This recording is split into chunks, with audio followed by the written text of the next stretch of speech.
Du Trizac. S'il y en a un dont la sagesse n'est pas encore arrivée avec le temps, c'est bien lui. Toujours aussi mordant que les premiers temps. Benoît Dutrizac. David Proulx est avec nous finalement. David, bonjour. Bonjour Benoît. Tu veux revenir sur l'entrevue que tu as eue, l'entretien que tu as eu avec le directeur national de l'intelligence artificielle en Albanie? Oui, donc j'ai eu la chance de parler avec Ennio Casso, qui est le leader, parce que l'Albanie, c'est le leader mondial en services gouvernementaux livrés par IA. Donc, tu sais, hier, quand je parlais du problème de corruption de l'Albanie, puis je faisais un parallèle avec le Québec, je n'étais pas en train de dire que le Québec est corrompu, là. L'idée, c'est que l'incompétence, d'après moi, coûte plus cher que la corruption.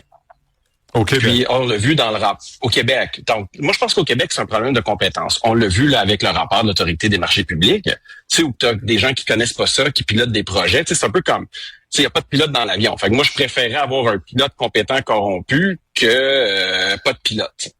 Donc, l'Albanie, eux, ils ont ce problème-là de corruption qu'ils veulent régler, puis ils ont créé une IA qui s'appelle Diela, et qui veut dire soleil en albanais. Et cette intelligence artificielle-là rend des services aux citoyens. En même temps, ça l'aide dans l'octroi de contrats publics et ça peut équiper également les fonctionnaires en compétences. Mais là, juste expliquer un peu l'Albanie, là. C'est un pays de 2,5 millions d'habitants, là. C'est beaucoup plus petit que le Québec. Mmh. Et ils ont protégé leur langue d'une façon magistrale, là. J'étais dans une station-service, je demande au gars « half a tank », fait qu'une demi-tank. Le pompiste savait pas c'était quoi « half a tank ». Donc, tu sais, c'est-à-dire à quel point ils connaissent juste l'albanais, puis c'est tout, là. Qu'est-ce que tu as eu, finalement? J'ai mis full parce qu'ils comprenaient pas half, j'étais tanné, fait que je l'ai rempli. Ben, c'est ça, exactement. Donc, je vais t'expliquer un petit peu d'IA, comment ça fonctionne, parce que c'est une belle histoire, puis ça pourrait vraiment, vraiment inspirer le Québec, OK? Ils ont une plateforme qui s'appelle iAlbanie, qui offre 1200 services aux citoyens. Ils ont commencé en 2012.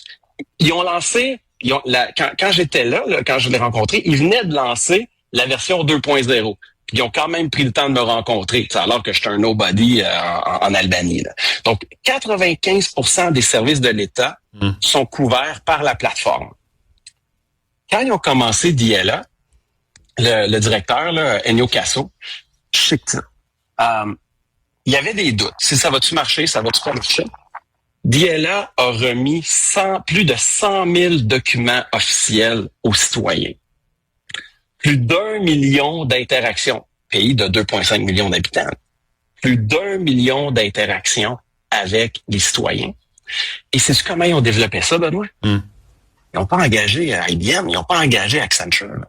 Ils ont développé ça avec des fonctionnaires. Une trentaine de fonctionnaires archi-compétents ont développé ça. Microsoft les a aidés un petit peu, puis ont été capables de déployer ça, puis ça marche. Avec un minimum de consultants. Là, tu dis Microsoft a été intégré au projet, mais essentiellement, la machine gouvernementale a fonctionné par elle-même.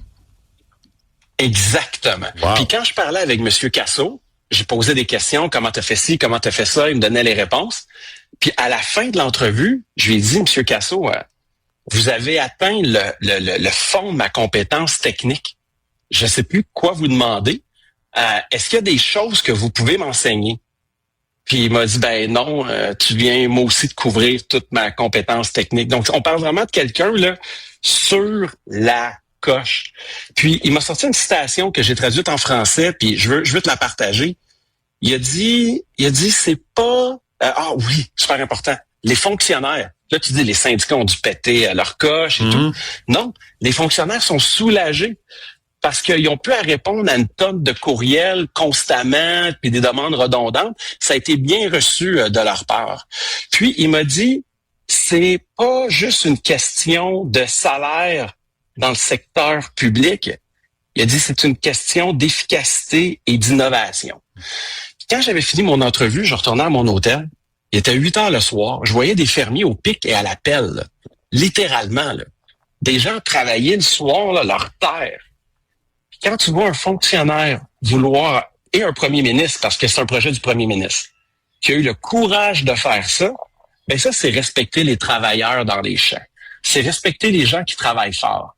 sais, nous, quand on les voit dilapider des milliards, puis c'est comme, on s'excuse même pas. Même pas. En tout cas, on n'a même pas d'excuses publiques pour non, ça. Même pas. Ben ça, c'est de dire aux gens, qui travaillent au Walmart, au Canac, qui travaillent partout, là, les gens dans les sites, tous les travailleurs, c'est de leur dire, on se fout de vous autres. Ouais. Alors que ce que j'ai vu de M. Casso, c'est un serviteur de l'État qui pourrait faire plus ailleurs, là, mais que ça lui faisait un plaisir d'aider son pays. Ouais. Le respect des fonds publics, hein. C'est ça, mais c'est ça que ça veut dire. C'est une phrase courte, mais qui touche les travailleurs, les travailleuses, tu sais, qui envoient leurs impôts, qui payent leurs taxes, puis finalement, on reçoit ça, puis on n'a pas la considération du travail accompli pour obtenir cet argent-là. Il serait temps qu'il y ait une mise à jour là-dessus au Québec, absolument. Bon, ben écoute, demain, t'es absent. T'es de retour? Oui, je reviens à la maison. Parfait. Ben, on se reparle lundi. Merci, David. À lundi. Au revoir.